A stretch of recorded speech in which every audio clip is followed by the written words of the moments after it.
Hello everyone. In the last episode, we have seen how did the East India Company begin trade in Bengal and how did it lead to battle between the company and the local rulers. In this episode, you will learn about the company's efforts to set up a puppet ruler in Bengal, the Battle of Plassey, and its consequences. The Nawabs of Bengal, from Murshid Qali Khan to Alivardi Khan, recognized that the expansion of trade benefited the people and the government. Therefore, they gave encouragement to all merchants, Indian and foreign. The Nawabs maintained strict control over the foreign trading companies from misuse of trade concession given by the Mughal ruler. They compelled the East India Company to obey the laws of the land and to pay the same custom duties as were being paid by other merchants. The Nawabs refused to grant the company any more trade concessions. Instead, they demanded large tributes for the company's right to trade. They also denied the company any right to mint coins and stopped it from extending its fortifications. However, they did not firmly put down the increasing tendency of the company to use military force to get its demands accepted. The Nawabs had power to deal with the company's threat, but they believed that a mere trading company would not be a threat to their power. This was a great mistake. They failed to see that the English company was not just a company of traders, but was a representative of the most aggressive and expansionistic colonial power in the world at that time. Alivardi Khan died in 1756 and Siraj-ud-Dawla became the Nawab of Bengal. Alivardi Khan had warned his successor about the company's power politics in Bengal. The company was worried about Siraj-ud-Dawla's power. It wanted a puppet ruler in Bengal who would willingly give trade concessions and other privileges. Therefore, the company tried to help any one of Siraj-ud-Dawla's rivals to become the Nawab. Siraj-ud-Dawla asked the company to stop interfering in the political affairs of Bengal, stop fortification and pay the revenues.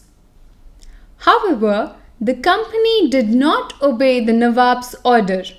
Instead, it continued fortification at Calcutta and refused to pay the taxes and tried to humiliate Nawab's officers. Moreover, the company levied heavy trade duties on Indian goods entering Calcutta. Siraj-ud-Dawla considered this act of the company as an attack on his political power. He did not want the British merchants to become the masters of Bengal. Efforts were made to settle the issues and resolve the conflicts between the Nawab and the company, but it did not succeed. On 4th June 1756, Siraj-ud-Dawla marched with 30,000 soldiers to the English factory at Qasim Bazar. he captured the company officials, locked up the warehouse, and blockaded English ships. Then he marched to Calcutta and captured the Fort William. The English escaped with their ships and took refuge at Fulta near the sea. With this easy victory, the Nawab underestimated the strength of his enemy and did not think that English would come back to attack him.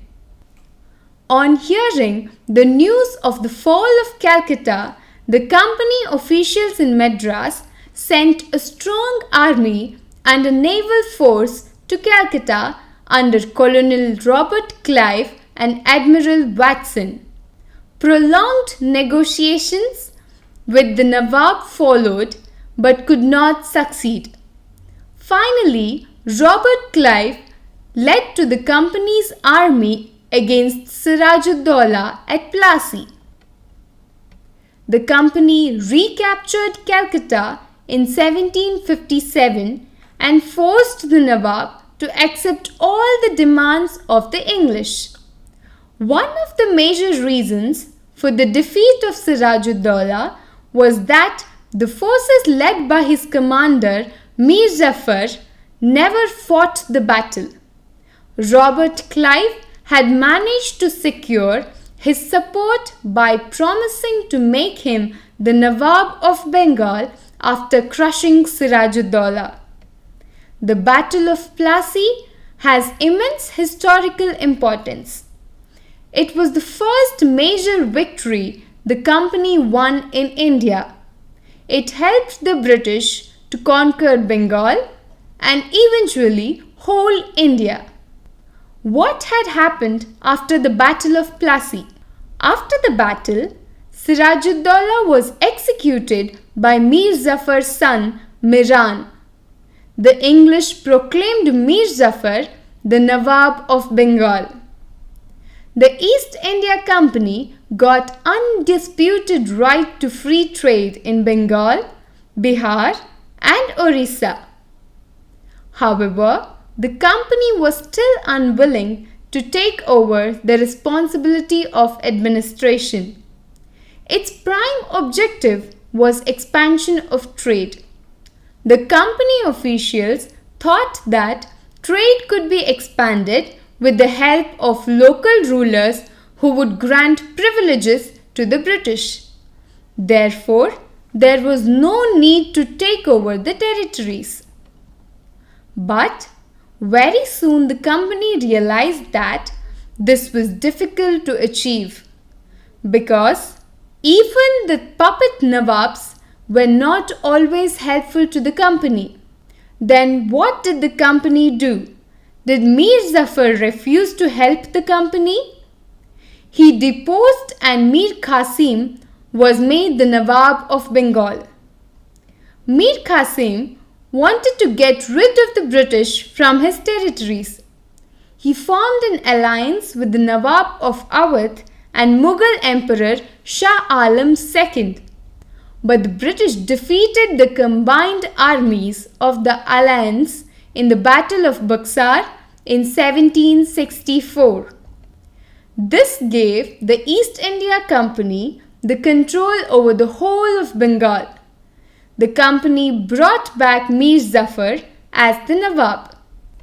Mir Jafar had to pay rupees 5 lakh every month to the company.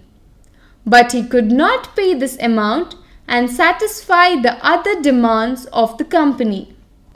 The company wanted more money to finance its wars and meet the demands of trade and its other expenses. It wanted more territories and more revenues. When Mir Jafar died in 1765, the company changed its strategy. Having failed to work with puppet Nawabs, Robert Clive declared that the East India Company itself should become the Nawab. In 1765, the Mughal Emperor Shah Alam II appointed the company as the Diwan of Bengal. Do you know who the Diwans were? Diwans were the chief revenue officers of provinces of the Mughal Empire. They enjoyed the rights to collect revenues and decide the civil cases.